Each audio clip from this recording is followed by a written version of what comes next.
Sociologist की परेशानी क्या है? सोशोलॉजिस्ट की परेशानी ये है कि सोसाइटी के अंदर चेंज क्या आ रही है, और वो सोसाइटी के अंदर जो चेंज आ रही है उसी के लिए वो थ्योरीज बना रहा है, जिनको हम कहते हैं कि थ्योरीज ऑफ सोशोलॉजी।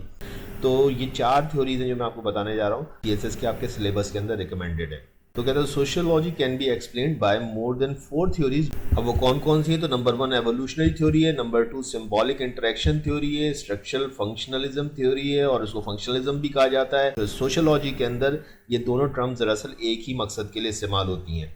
तो इसके बाद की थ्योरी जो है वो कॉन्फ्लिक्ट थ्योरी है, इसको भी आप पढ़ लीजिए। 4 थ्योरीज को पढ़ के जाइए, आपका वैसे भी सब्जेक्ट कंप्लीट तैयार हो जाएगा। एवोल्यूशनरी थ्योरी क्या कह रही है? अर्ली सोशियोलॉजिस्ट जैसे कि ऑगस्ट कॉम्ट जो कि फाउंडर माने जाते हैं, 19वीं सदी के सोशियोलॉजिस्ट थे जिन्होंने कि ये टर्म सोशियोलॉजी को भी डिवाइस किया था।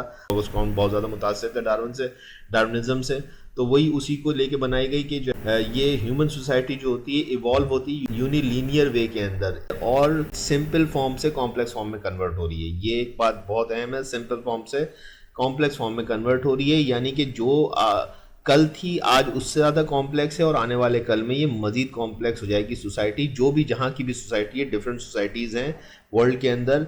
और यूनिलीनियर का मकसद ये है कि एक वे के अंदर है, यानी कि अगर ये एक दफ़ा सिंपल से कॉम्प्लेक्स और कॉम्प्लेक्स से मोर कॉम्प्लेक्स हो गई तो वापस से लेस कॉम्प्लेक्स नहीं होगी या सिंपल नहीं हो पाएगी। तो एक और जो चीज़ है वो याद रखने की, तो आइडिया ऑगस्ट कॉम्ट ने डेवलप किया, और इसके साथ साथ हर्बर्ट स्पेंसर हैं, उसके अलावा एक एंथ्रोपोलॉजिस्ट हैं लुइस हेनरी मॉर्गन, इनका भी इसमें बड़ा कंट्रीब्यूशन है। सारे के सारे डार्विन का जो वर्क है उसको मजीद डेवलप किया। और डार्विनिज्म का सिंपल सा मैंने यहाँ पे एक इंट्रोडक्शन दे दिया है कि एवोल्यूशन हैपन होता है, एवोल्यूशन बर्पा होता है, और ये नेचुरल सिलेक्शन से होता है, यानी कि इवॉल्व हो जाती हैं चीज़ें, ट्रांसफॉर्म हो जाती हैं, एक से दूसरी शक्ल में बदल जाती हैं, और जो है वो ग्रेजुअली स्पीशीज़ इवॉल्व होती हैं, और उससे यूनिसेलुलर से मल्टी सेलुलर ऑर्गेनिजम्स बने, मल्टी सेलुलर ऑर्गेनिज्म से जो है वो मजीद कॉम्प्लेक्स और ऑर्गेनिजम्स बनते गए, फिर जानवर बन गए। ग्रोथ जो है वो इरिवर्सिबल होती है, अगर एक दफ़ा चेंज अकर हो गई तो वापस से रिवर्स नहीं होती है।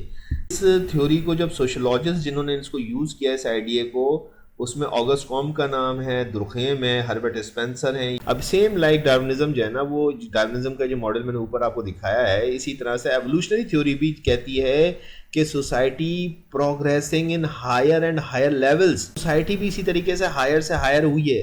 देखिए गार का आदमी था, इस गार से जो है वो आप देखिए सोसाइटी डेवलप हो रही है, लोगों ने चीज़ें बनानी सीखी, औजार बना लिए, फैमिली हो गई, मजीद एवोल्यूशन आता है, साइंटिस्ट आने शुरू हो गए, और इतना साइंस ने तरक्की की, कार गाड़ियाँ आज ऊँची ऊँची स्काई स्क्रैपर्स मौजूद हैं।